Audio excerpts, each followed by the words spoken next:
entramos a un capítulo que vamos a sacarle bastante provecho a algunas patologías, por ejemplo, a colecistitis aguda, a coledocolitiasis, a colangitis, eh, eso nomás, y colangiocarcinoma, pero bueno, último venido por métodos diagnósticos. Digamos, estos que he señalado, si te falta tiempo, en algún momento de que estás repasando esto, pues métele más punche a esto, ¿ya? Es como lo que los, los temas más rentables, digamos, para poder enfrentar cuando alguien te pregunta algo, ¿no? Son los que los más quirúrgicos de este grupo, más preguntables. A los otros, algunos otros pueden compartir un poco con gastro, ¿sí? Pero hay que tenerlo muy en cuenta esto, ¿ya? Voy a comenzar con colecistitis aguda. Tenemos que entender el proceso de diagnóstico, bastante importante, que es lo más rentable en colecistitis aguda. Y antes de entrar al mundo hepatobiliar, siempre es bueno tener algunos reparos anatómicos que nos podrían preguntar, ¿no? Que es muy frecuente, digamos, ¿no? La primera parte es que te van a preguntar la línea de Cantley, ¿no? Esa es una que viene siempre. Y para eso vamos a tener que dibujar la vena cava inferior.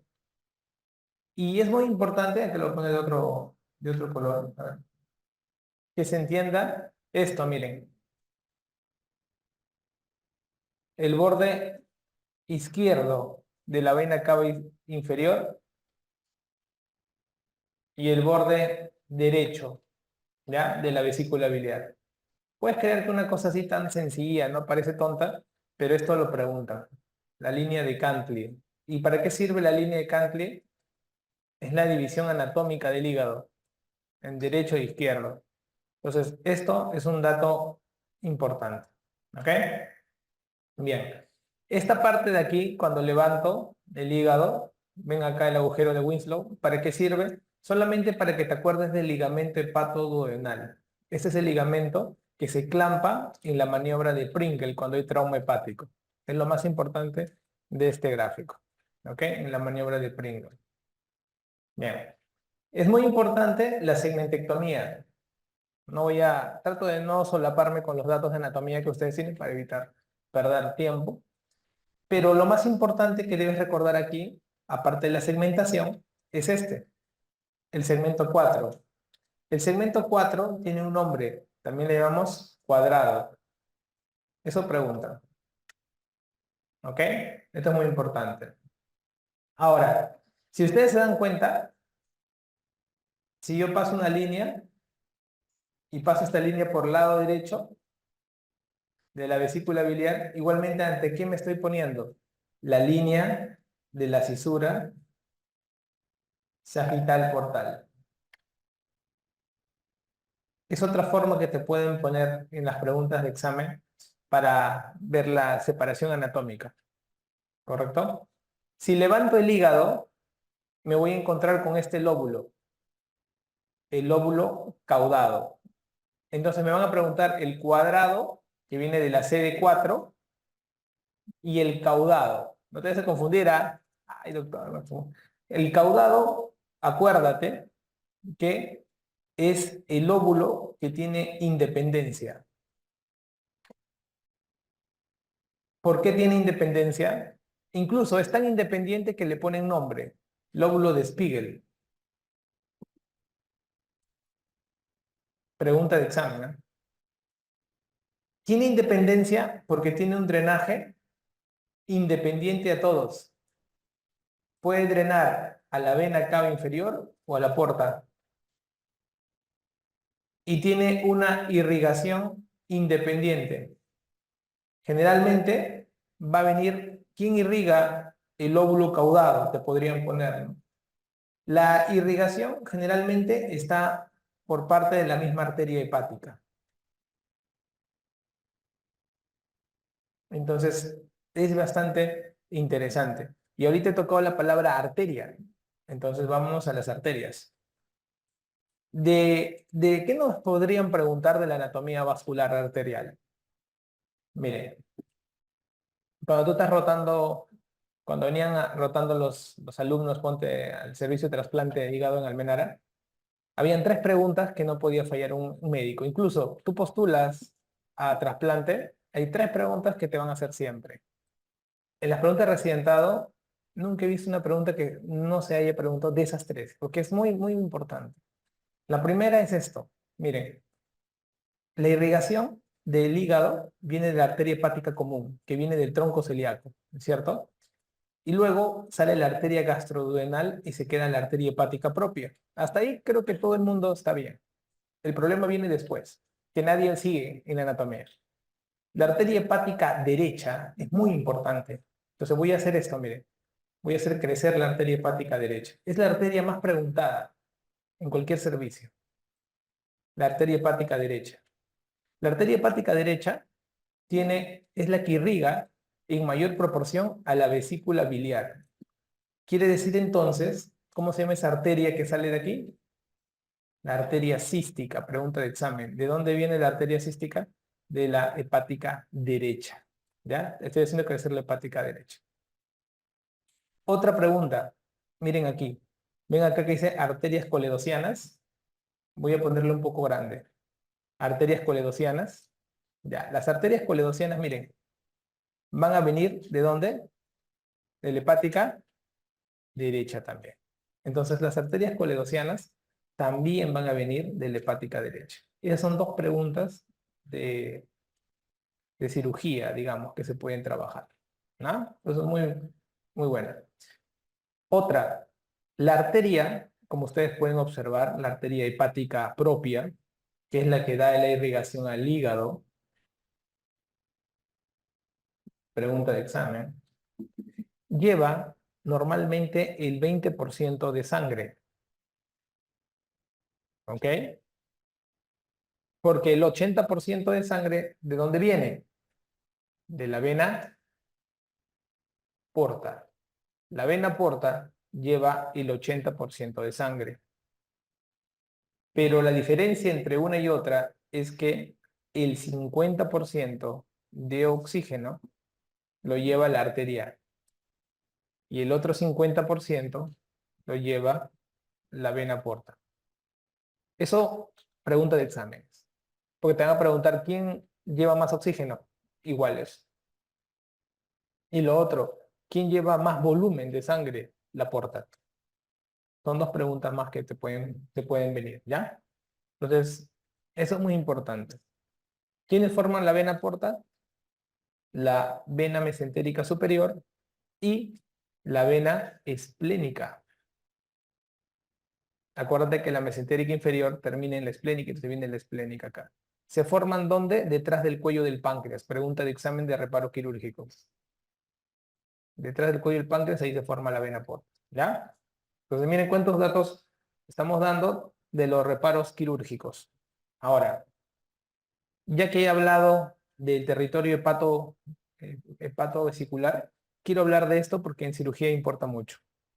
Hay 2 triángulos que les van a preguntar a ustedes. El triángulo hepatocístico y el triángulo de Calot. Cuando les pregunten el triángulo, voy a ponerlo un poco grande.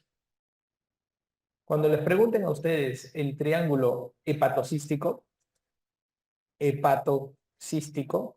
miren, hepatocístico, lo primero que te van a decir es las partes del triángulo hepatocístico, triángulo de Boudet.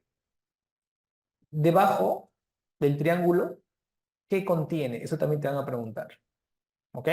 Entonces, ese detalle sí es muy, muy importante. ¿Por qué es importante el triángulo hepatocístico? Primero, abajo, ¿quién está? En esta parte de aquí. El hígado, borde del hígado. ¿Quién está aquí? Conducto cístico. ¿Quién está aquí? Conducto hepático común. Bien. ¿Y quién está en medio? La arteria cística. El triángulo hepatocístico es el triángulo que se cuida en las laparoscopías, en las colecistectomías. El triángulo hepatocístico. Si ustedes tuvieran una inflamación muy fuerte del triángulo hepatocístico, muy fuerte aquí, la disección nunca inicia aquí. Inicia en el infundíbulo. ¿Me entienden lo que acabo de decir? Eso es dato quirúrgico, ¿ya? Si ustedes les ponen un examen y le dicen, tengo una colecistitis, ahorita, nada más. ¿Dónde disecas?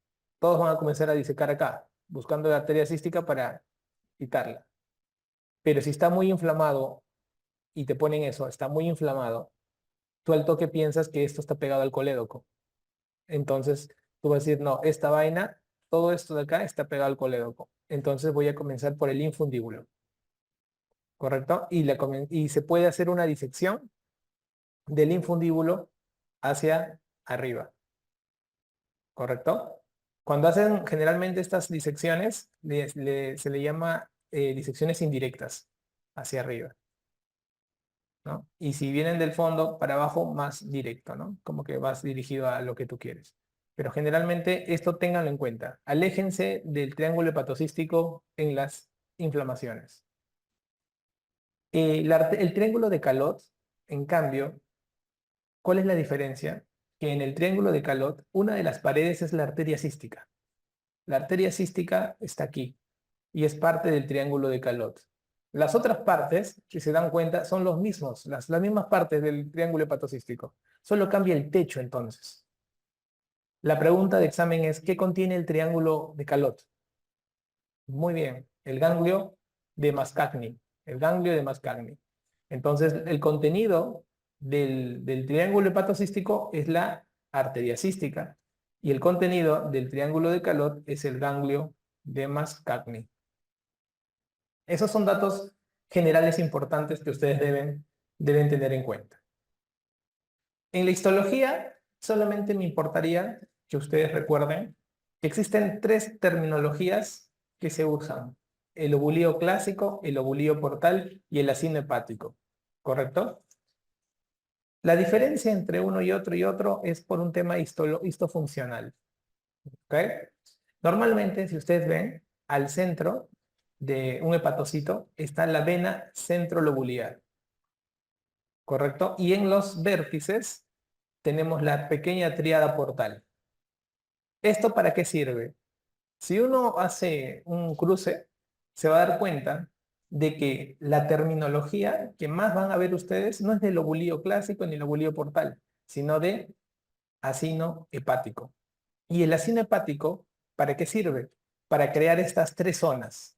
Observen, te van a decir, un acino está entre dos venas centrolobulares. Ahí te la asigno,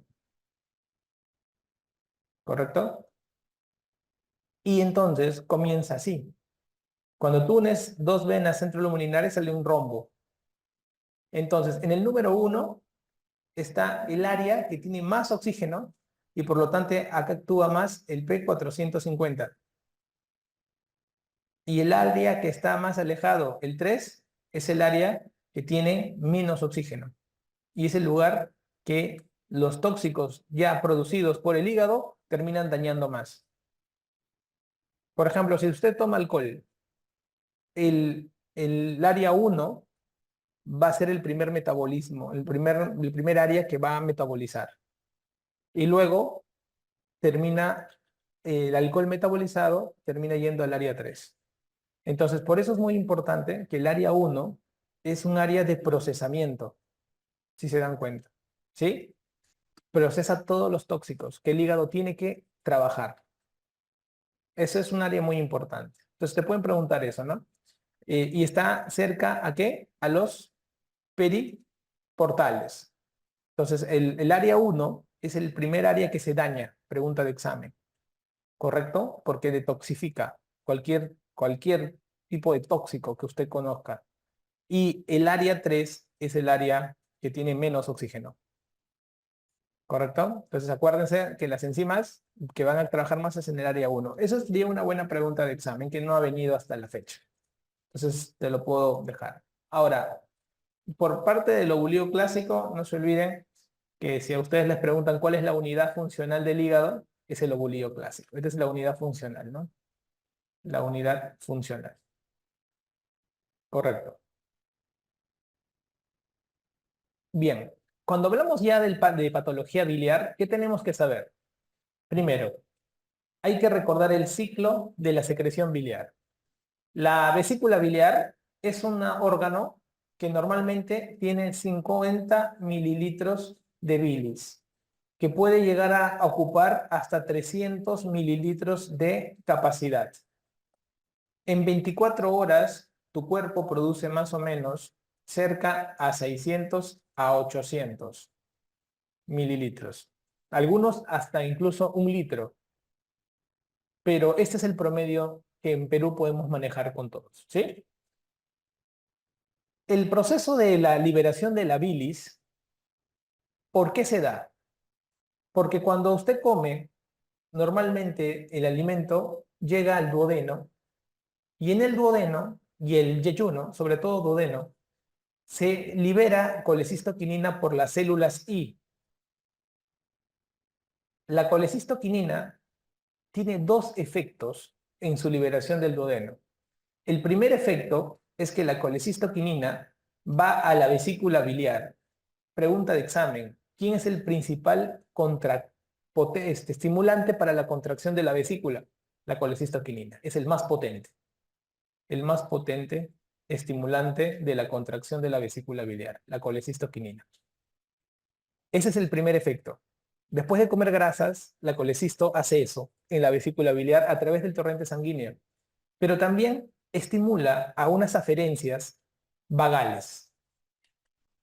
Entonces, al estimular las aferencias vagales, el vago devuelve ese estímulo contrayendo también a la vesícula biliar. Por lo tanto, el vago también va a ayudar a la contracción de la vesícula biliar. Entonces tenemos una aferencia neurológica y una aferencia química, ¿sí? Que va a hacer que salga el líquido. El vago también lo que va a hacer es producir óxido nítrico. Estimula la producción de óxido nítrico de la célula endotelial, lo que relaja al esfínter de Oddi para que permita salir la bilis. Entonces, el óxido nítrico también es estimulado por el vago para que permita salir la bilis. ¿Ok? ¿Y para qué sirve? ¿Qué hace la bilis? Emulsifica las grasas. ¿Qué cosa es eso? Permite que el ser humano pueda absorber grasas. Eso es emulsificar las grasas. ¿Y cómo lo logra? Bueno, tenemos que estudiar la composición del líquido biliar. La composición, pregunta de examen, 82% es agua. Pregunta de examen. Por lo tanto, el 18% será lo que tú tienes que estudiar para el examen. El 18% será lo que tú tienes que estudiar para el examen. Para eso hay 3 componentes, pregunta de examen. Primer componente, lecitina. ¿Qué cosa es la lecitina? La lecitina va a actuar como un estabilizador. Es un estabilizador. El otro componente es el colesterol. Y el otro componente son las sales biliares. Tienen que estar en perfecto equilibrio. Si usted rompe el equilibrio de esos 3, se forma una piedra. ¿Entienden? Entonces tiene que estar en un equilibrio. Y miren, las sales biliares, 12%. La lecitina, 4%. El colesterol, en menor proporción. Te podrían preguntar, en la tríada de formación del cálculo, ¿qué componente es el de menor proporción? El colesterol. Cuando uno estudia los tipos de cálculos, porque se rompe, algo hace que se rompa esa proporción. Los factores de riesgo litogénicos. ¿Cuáles son los factores de riesgo litogénicos, ¿no? Que son aquellos factores que rompen esa liquidez, ¿no? Esa solubilidad de esto. Bueno, tú lo sabes, los factores para la colecistitis, para formar piedras, ¿te acuerdas? Las Fs, ¿no? Multípara, la persona que toma anticonceptivos, la obesidad, ¿no? Las personas genéticamente predispuestas por familia, cuarentones, o sea, todas esas cosas son las que se llaman factores litogénicos y rompe este efecto de liquidez y ¡pum! Se forma una piedra. Entonces te van a preguntar esto. Sí, claro que sí. Te van a preguntar los cálculos. Los cálculos van a encontrar ustedes que son de 2 tipos predominantemente. Los de colesterol y los pigmentarios. Prácticamente casi todos los cálculos que ustedes vean son de colesterol, 90%. Pigmentarios van a ser 10%. Los cálculos de colesterol van a ver que la mayoría son de cálculos mixtos de colesterol. Esto es lo más importante que deben recordar. Son los más frecuentes, pregunta de examen. Los puros no son tan frecuentes para que lo pueda tener usted en cuenta. ¿Ok? Y lo otro, los pigmentarios, tenemos los negros, que generalmente dentro de los negros se da más por hemólisis. Te van a preguntar, los cálculos negros se dan y te ponen una alternativa que tenga que ver con la anemia hemolítica. Por ejemplo, esferocitosis te pueden poner, ¿no? Entonces hay que tomarlo en cuenta. Y los cálculos marrones generalmente están en condiciones infecciosas. Las colangitis, por ejemplo, ¿no? Las colangitis van a terminar haciendo cálculos de tipo marrón. Importante ese valor diferencial, ¿correcto? Entonces, no te olvides, ¿ah? Acá voy a ponerte de otro color, los factores litogénicos que más han preguntado en la historia. Ser mujer es un factor litogénico. Tener más de 40 años es un factor litogénico. Tener anticonceptivos orales es un factor litogénico. Tener obesidad es un factor litogénico. Multiparidad es un factor litogénico. Si esto ocurre, se rompe la solubilidad y el paciente forma cálculos y así se acaba. Correcto. Ahora, te voy a explicar un poco de la circulación enterohepática, cómo funciona. Normalmente, nosotros vamos a ver que la producción del hemo, ¿se acuerdan ustedes? La hemoglobina. La hemoglobina es hemo y globina. Entonces, la parte globina es pura proteína. Y el hemo, ¿cómo es el hemo? ¿Cómo te imaginas que es el hemo? Mira,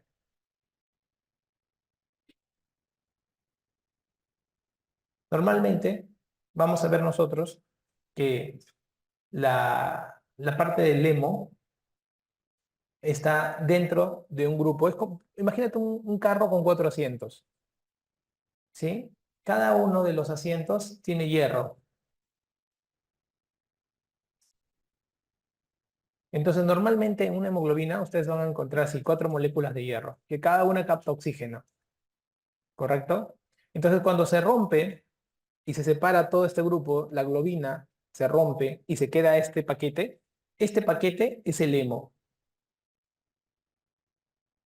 Esto puede venir 80% de la hemoglobina que se destruye en hígado y en vaso. Y el 20% de que se producen mal los glóbulos rojos en la médula ósea. La famosa eritropoiesis ineficaz. O sea, produzco pero mal. Entonces pierdo, pues. Entonces, la mayoría del grupo hemo va a venir del hígado y del vaso, de esa destrucción de glóbulos rojos. Bien, cuando llega el hemo, por la hemooxigenasa pasa a biliverdina. Nunca han preguntado esto. Luego viene la biliverdina reductasa y pasa a bilirrubina no conjugada o también llamada bilirrubina indirecta. El hígado, ¿qué le proporciona a esa bilirrubina indirecta? La bilirrubina indirecta es la bilirrubina que se deposita en la grasa, ¿no? Si usted ve a un paciente ictérico, es probablemente porque hay mucha bilirrubina indirecta, ¿no? Entonces, el hígado va a producir esta enzima, la UDP glucuronil transferasa, y lo va a transformar en bilirrubina conjugada. La bilirrubina conjugada es la que tú botas por la vía biliar. Una vez que tú botas la bilirrubina conjugada, la bilirrubina es muy valiosa. Entonces, va a ocurrir una cosa. A nivel del colon es donde hay bacterias en cantidad, muchas más que cualquier lugar. En el colon, la flora intestinal va a transformar la bilirrubina conjugada en urobilinógeno. Urobilinógeno. Urobilinógeno. El urobilinógeno, 80% se va a eliminar y 20% se va a reabsorber. Ahí está el secreto. Cuando ustedes les pregunten, ¿cuál es la molécula representante de la circulación enterohepática de la bilis? Marcan urobilinógeno, porque ese es el que se reabsorbe y le da el valor a toda la circulación enterohepática.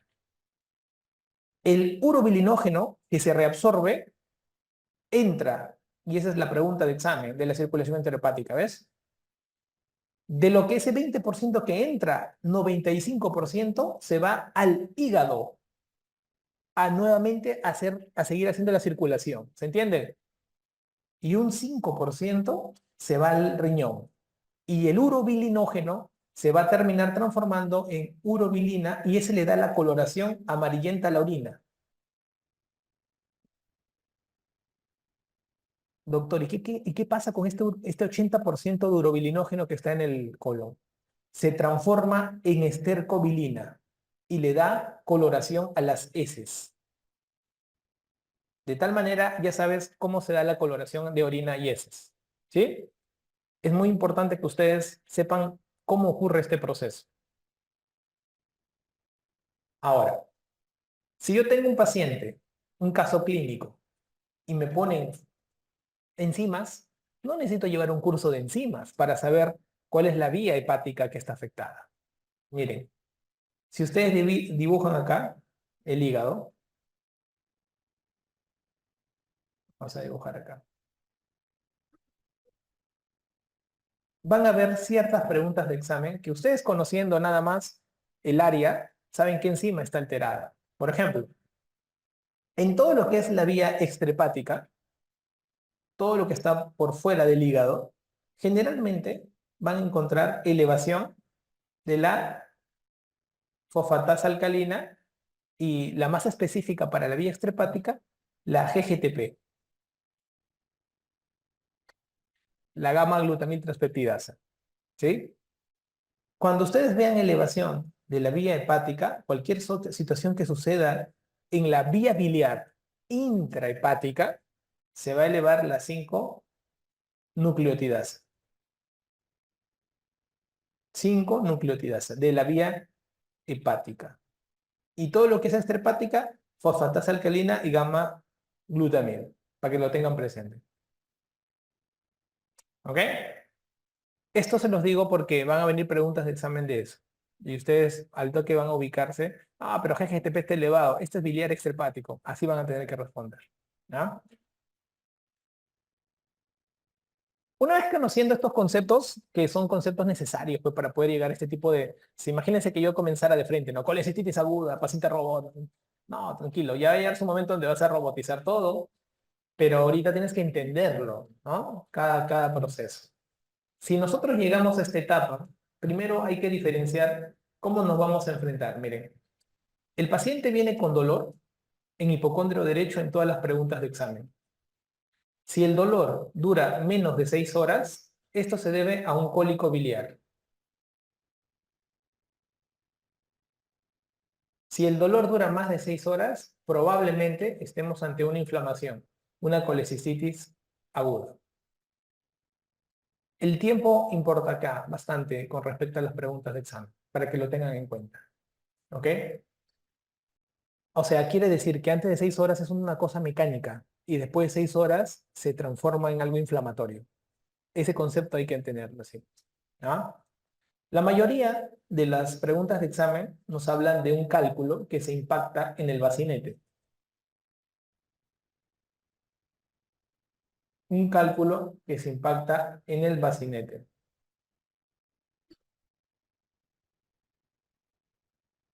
Lógicamente, esta es la pregunta de examen, una impactación de un cálculo. Es la forma como va a ocurrir esto. El problema es que nosotros no sabemos si esto, a diferencia de la apendicitis, que tienes que sacarla rapidísimo, aquí, la vesícula, no sabemos si esta piedra va a retroceder, porque puede pasar eso, ¿correcto? Por eso es que van a ver ustedes que esto, una vez que comience a tener cambios en la pared, ecográficos, como el grosor en la pared, escucha, te la está jugando 50-50. 50 se desinflama, 50 se perfora. Ese es el gran problema. Entonces, todo paciente que tiene una colecistitis aguda debe ser operado. No debe haber forma de por qué no. Ese es el concepto que ustedes deben tener. Pero si tú tienes un pata que está con dolor y en la ecografía la pared no se ha engrosado todavía, esos son los que tratan de desinflamarlos y tratan de darle antiespasmódicos para que cambien la historia natural de ese cuadro inflamatorio, ¿no? Pero una vez que esto comienza y ya está hematizada la pared, te recomiendo que lo operes. ¿No? Estás jugando con fuego. ¿Por qué? Porque puedes llegar a la etapa necrosada o perforada.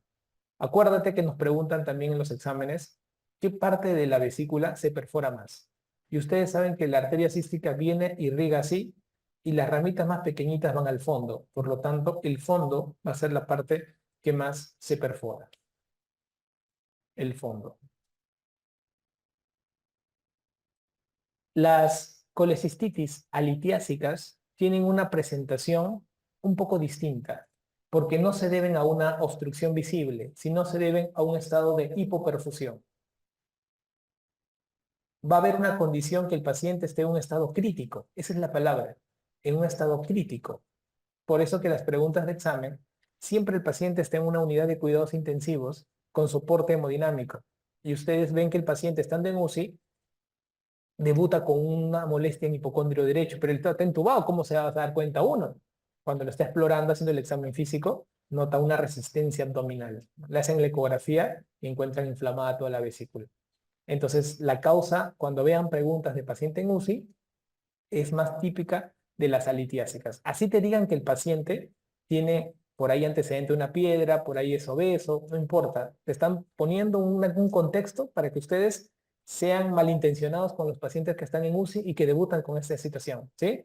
Piensen, acuérdense bien en ese momento cuando vean esas preguntas. La clínica siempre va a comenzar en orden. Y lo primero es esto, cálculo impactado, que es lo primero que siempre nos van a preguntar, cálculo impactado. Luego, el edema de la pared, que ya nos da miedo ya. Cuando hay edema, se da lo que es la obstrucción del flujo venoso y linfático, por eso que tenemos mucho miedo. Lo tercero, la isquemia del fondo, pregunta de examen, ¿no? Que es muy importante.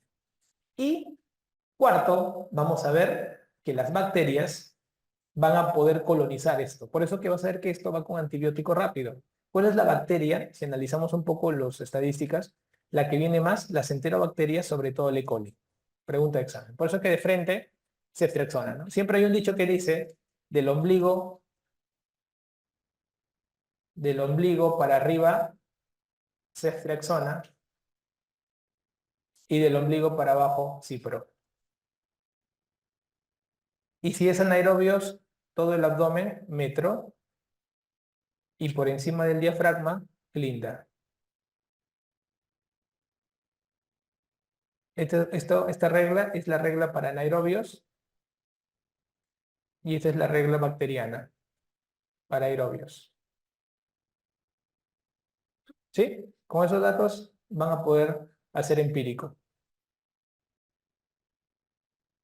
Muy bien, entonces, teniendo en cuenta estos diferentes eventos, ¿qué es lo que nosotros nos vamos a encontrar, pues, ¿no?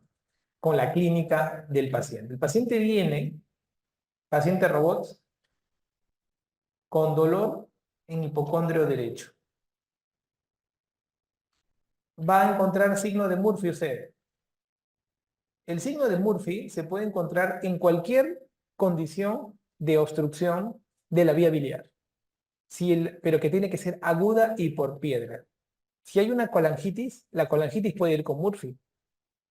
Una colecistitis puede ir con Murphy. En la pregunta de examen, generalmente han asociado Murphy a colecistitis aguda. Pero nunca eches, nunca seas tan dejado o lo veas con tanta facilidad cuando veas Murphy y que pienses que todo es colecistitis. No. Mira que no tengas evidencia de colédoco dilatado. Porque muchos van a tener dolor en hipocondrio y van a tener ictericia. La ictericia puede estar en 20% de los casos porque hace mirici. Quiere decir que el cálculo, una vez impactado, esto se hincha de tal punto que puede hacer una compresión extrínseca de la vía biliar. Y al hacer esa compresión extrínseca puede comenzar a hacer ictericia. 20% de las colecistitis agudas hacen ictericia por eso. Entonces, cuando ustedes piensen y digan ictericia, dolor, ya no van a pensar solo en colecistitis. En su mente va a venir ¿qué cosa? Coledocolitiasis. Y si encima hay fiebre, pero pucha, fiebre también tiene la colangitis y también tiene la colecistitis. Y hay Murphy positivo. Demonios, no sé si es colecistitis. Pregunta, ¿había un colédoco dilatado en esa pregunta de examen? Sí, doctor, decía colédoco dilatado. Entonces no es colecistitis, será colangitis. Si ustedes ven toda la pregunta, Murphy, pero no hay nada que diga colédoco dilatado, por favor marquen a ciegas colecistitis aguda. ¿Ok? Esa es la forma como ustedes tienen que razonar y sale al toque las preguntas de examen. Entonces el paciente viene en esta condición. El problema es diagnosticarlo. Doctor, es una colecistitis aguda. Sí, pero ¿qué me van a preguntar aquí? Severidad. Claro, tengo que saber severidad y patrones. Se dice de que un paciente, para que tenga un diagnóstico definitivo, tiene que tener un ítem A. ¿Qué es un ítem A? O un signo de Murphy o un dolor en hipocondrio derecho. Siempre viene dolor en hipocondrio derecho. Nunca va a fallar. Murphy no siempre, porque es como que un poco regalarte la pregunta. ¿Ves? Otra cosa, viene un ítem B. ¿Qué significa un ítem B?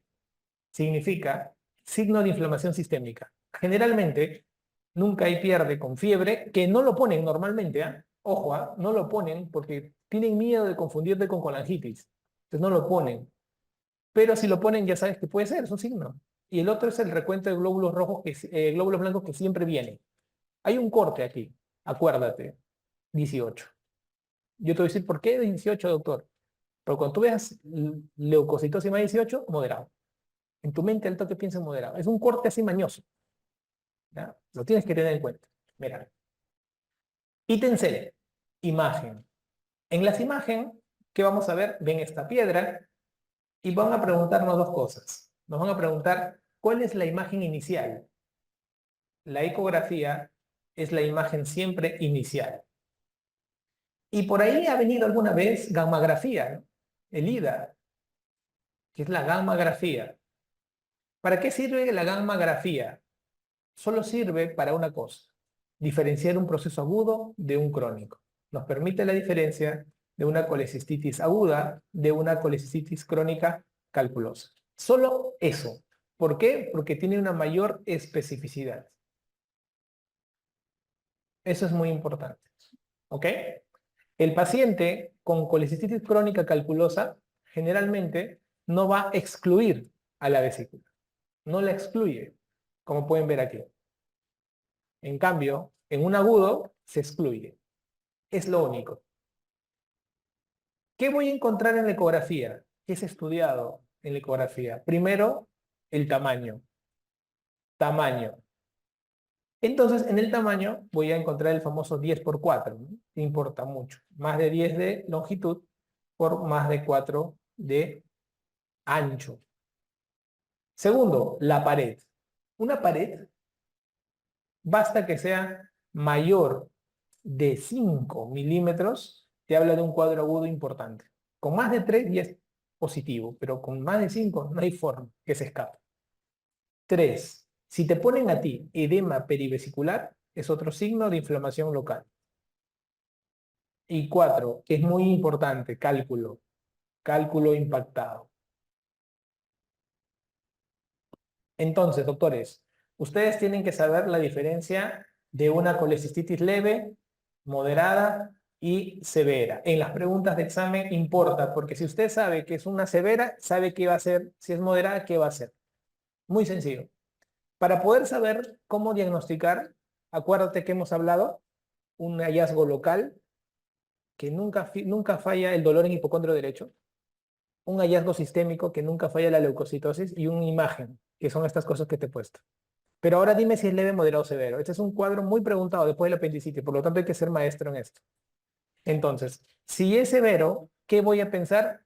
La forma que yo te voy a enseñar es una forma muy práctica que le sirve a todos los médicos en momentos así de tensión. Piensen que vamos a ir de arriba hacia abajo, cabeza.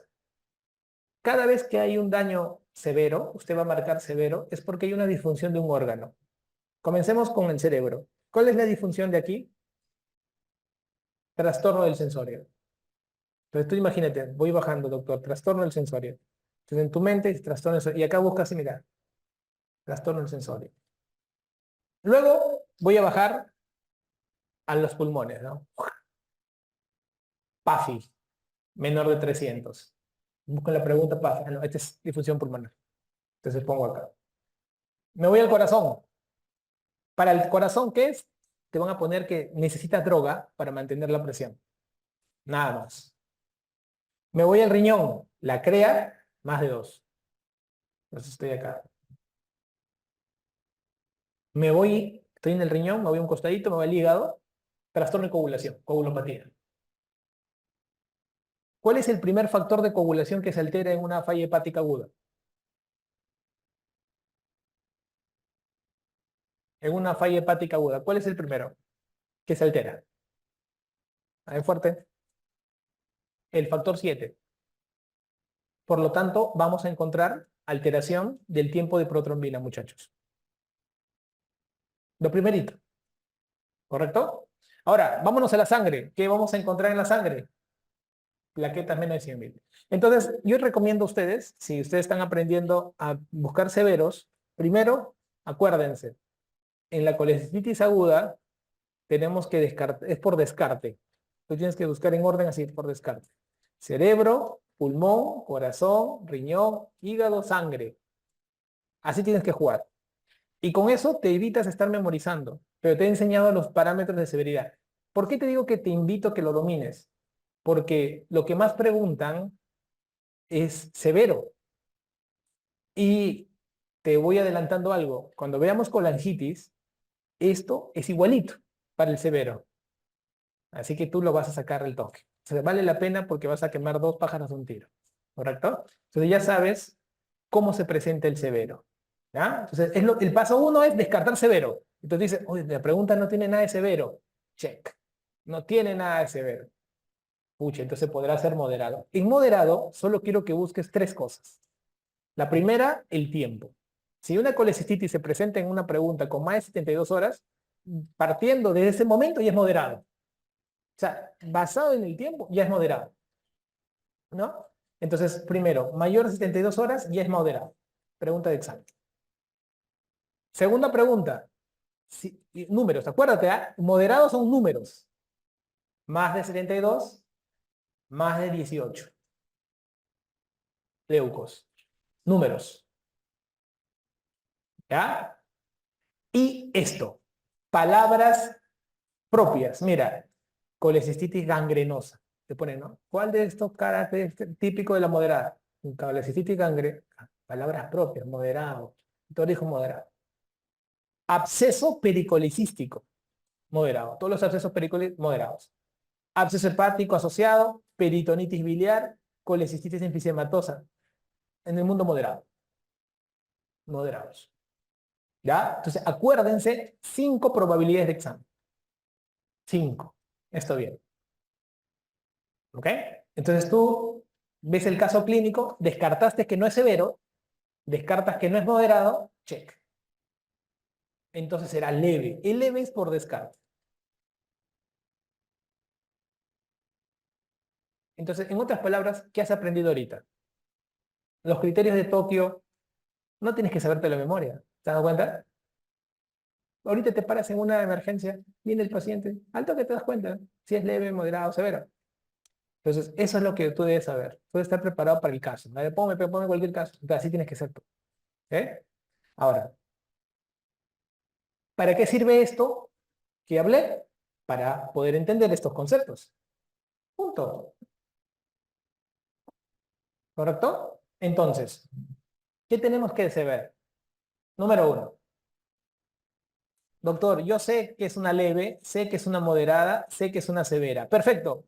Voy a hablarte ahora de cirugías, pero quiero que sepas conceptos de tiempo.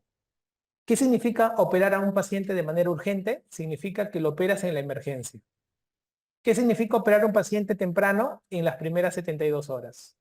¿Qué significa diferido? Que lo vas a operar después de 6 semanas. Primero, conceptos.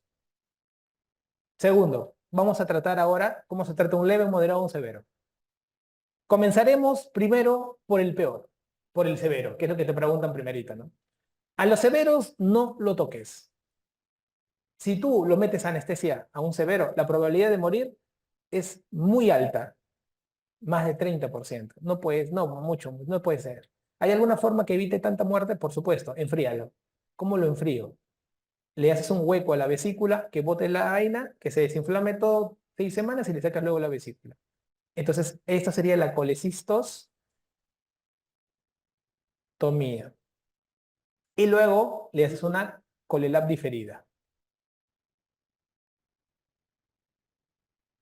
Entonces, ¿qué se hace? Mira acá, pigtail, pigtail, percutáneo, colita de chancho. Ahí se deja y sale el dren por radiología intervencionista.